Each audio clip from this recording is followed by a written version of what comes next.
are the three 6.5 hours later. amigos, and amigos will always be. That was a long time.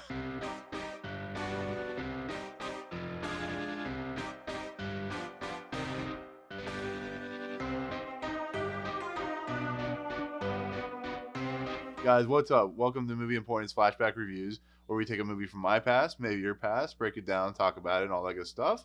As always, if you like what you see, remember to rate, subscribe, check out YouTube, Facebook, Audioboom, and Twitter. So, we are now past Halloween. I hope you enjoyed all the Halloween reviews I did. We're getting ready to hit into Thanksgiving, but as with Thanksgiving, there's not a whole lot of movies. There'll be a couple I'll talk about, but when it comes to Thanksgiving, it's usually 2 movies, and that's it. But I wanted to go ahead and talk about a different movie, a movie that I really enjoy. I know a lot of you enjoyed. You can probably tell what it is just by the intro, and that is Three Amigos.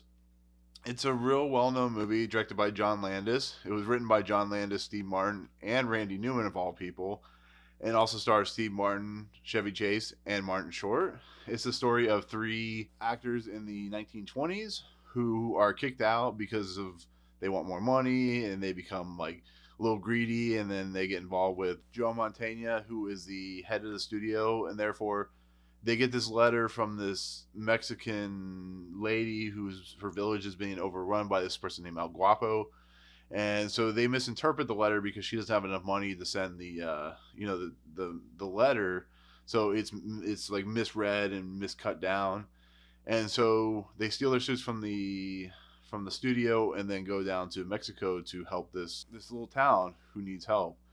And then when they get down there, they're mistaken as these 2 other guys, and then the people who actually sent the letter, they basically mistake the three them as 3 amigos because they've seen them on a movie and so on and so forth. And so they have to become heroes even though they're not really heroes. And you know what? This movie is really funny. If you have not seen it before, Steve Martin, Chevy Chase, and Martin Short, just they have such a great chemistry together. They're basically just they're not in their elements, so they're used to being filmed on screen. They're used to being able to take takes. Here, they're dealing with real weapons. They're dealing with a real warlord, and I think the movie's awesome. I mean, you can't really say much more about how awesome this movie is. You got a fish out of water story. You got just very authentic, very over the top characters. You know, they think they're doing one thing, but they're doing another. And I think overall, I just think the villain's awesome. The villain who's El Guapo is played by Alfonso Arau. And he's great as just this like insane villain who just wants money from the people and he pillages. And I think this movie is just absurd. I think John Landis has this interesting take on a comedy western, especially when you're putting stuff like somebody like Steve Martin or Martin Short, Chevy Chase into it, where you're making them kind of clueless on what the scenario is. But when they realize what's really happening, they flee, therefore allowing the banditos in Guapo to kind of really ruin the town. How you see the characters kind of just form into their own, how you see them just like take on this task of saving this town. It has so much good stuff. There's points where they have to go on this quest to find the man with the invisible sword, and they have to sing the song, and then Chevy Chase accidentally because they had to do like a singing thing, and then they shoot in the air. But instead of singing and shooting in the air, Chevy Chase's character actually shoots in the wrong direction and kills the man with the invisible sword. And then there's a whole point where they're just having by a campfire and they're singing, which is really funny. And it just, I don't know, there's just so much good stuff about this. You know, you also have John Lovitz and Phil Hartman in small roles in this, and they're fun to watch. And everybody just they're having fun. And then like I said, Lorne Michaels produced this movie, so it has a very SNL movie feel to it, even though it's not an SNL movie. It's more of an HBO movie, but because all the actors have worked with Lorne Michaels before, they get the chance to shine in their comedic aspects.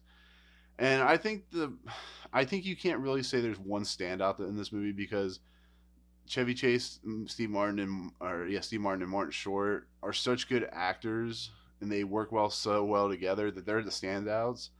I think honestly, if I could pick a standout, it would be El Guapo because he's so insane, and his El Jefe, I think it is, his like right hand man.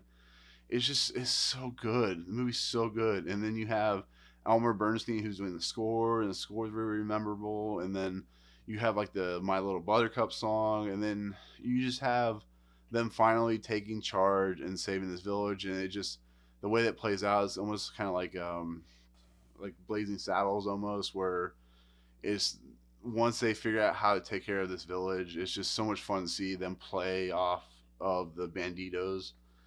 And I don't know, I find this movie entertaining. I find it fascinating, and it makes me laugh every time. And every character just has so much charisma oozing off the screen.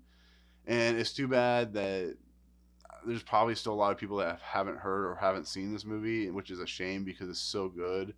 The female main lead character is played by Patricia Martinez. She kind of falls for all of them, but she more falls in line with the Steve Martin character. And I think even the names of the characters, there's Lucky Dave, there's Dusty Bottoms, Ned Niederlander. I mean, how can you go wrong with character names like that? I just think it's really funny that those are the names of their character, or I mean, the names of the actors who are playing the Three Amigos.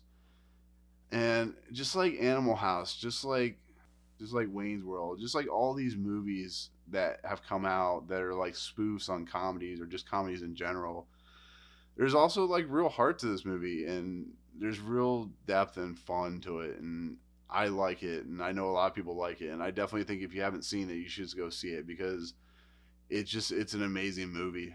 It's a fun movie, and like I said, if you've ever seen Blues Brothers or if you've ever seen anything John Landis did, maybe like American Werewolf in London, that humor's there, that fun's there, and that just over the topness is there. So, but that'll be my take on Three Amigos. Have you guys seen it? Definitely comment below if you haven't, or if you have, let me know your favorite scene. But as always, thank you so much for watching. If you like what you see, always remember to rate, subscribe, check out YouTube, Facebook, Twitter, comment below. Like I said, email enlapola113@gmail.com. But otherwise, we'll see you guys later. Peace. Little cowboy, close your eyes and